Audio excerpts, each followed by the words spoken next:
আমি কিভাবে আমার ঈমান বাড়াতে পারি? সোনালী প্রশ্ন হল প্রার্থনা করা। আমি বিশ্বাস করি, দেখুন, ঈমান দুটি জিনিসের উপর নির্ভর করে, হয় উপরে উঠছে নয়তো নিচে। ঈমান কখনোই নিরপেক্ষ নয়। সুবহানাল্লাহ।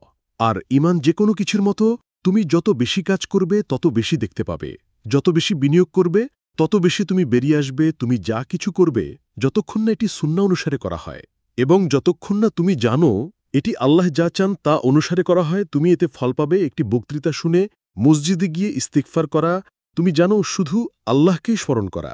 সুবহানাল্লাহ ওয়া তাআলা। নামাজ পড়া, কুরআন পড়া, তুমি যা কিছু করো, দান খয়রাত করা, আল্লাহর জন্য তুমি যা কিছু করো তা তোমার ঈমান বৃদ্ধি করে। কখন তোমার ঈমান কমে যায়? যখন তুমি অবহেলা করো, তুমি কিছুটা দূরে সরে যেতে শুরু করো, তুমি একটু আটকে যাও, তুমি ব্যস্ত হয়ে পড়ো। ঠিক তখনই তুমি, আর সুবহানাল্লাহ, আমি নিজে লক্ষ্য করেছি, যখনই আমার ঈমান কমে যায়, এটা একটা তুষার গোলকের মতো, আর বাকি সবকিছুই একরকম। এটা ধরা শুরু করে আর আমি জানি না, আমার মনে হয় এটাই আমার পরামর্শ, তোমার দোষগুলো জানা, তোমার দোষ স্বীকার করা এবং বলা, তুমি জানো আমি কি ভুল করছি, এবং তারপর একজন ব্যক্তি হিসেবে নিজেকে আরও উন্নত করার জন্য কাজ করো। স্পষ্টতই ইনশাল্লাহ তোমার ঈমান ইনশাল্লাহ বৃদ্ধি পাবে, কারণ তোমাকে মাঝে মাঝে নিজের সাথে কথা বলতে হবে এবং বলতে হবে, বাহ, আমি যা করছি তা ভুল, আমি এটা ঠিক করছি না, আমার এটা ওটা করা দরকার। আর তুমি ঠিক বলেছ, কিন্তু আল্লাহর ঘরে যাও, দেখো, আমি তোমাকে খুব দ্রুত এটি উদাহরণ দেব। তুমি জানো কখন বানাবে, ঠিক যখন বানাবে তখন করবে। আর নির্দিষ্ট হাদিস আছে যে কেউ বানাবে মসজিদে যাওয়ার নিয়তে। যাই হোক, আল্লাহ সুবহানাহু ওয়া তাআলা কিভাবে আপনার পাপ মুছে দেন এবং আল্লাহ সুবহানাহু ওয়া তাআলা কিভাবে করেন তার অনেক সওয়াব আছে। কিন্তু প্রতিটি ফোঁটা সুবহানাহু ওয়া তাআলা ঠিক।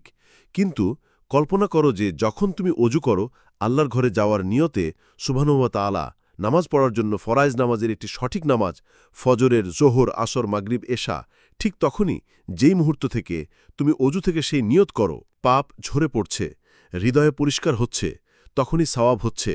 গাড়িতে লাফ দেওয়া বা হেঁটে যাওয়া, অথবা তুমি মসজিদে যেভাবেই যাও, তোমার প্রতিটি পদক্ষেপ আল্লাহ সুবহানাহু ওয়া তাআলা তোমার পাপ মুছে দেন।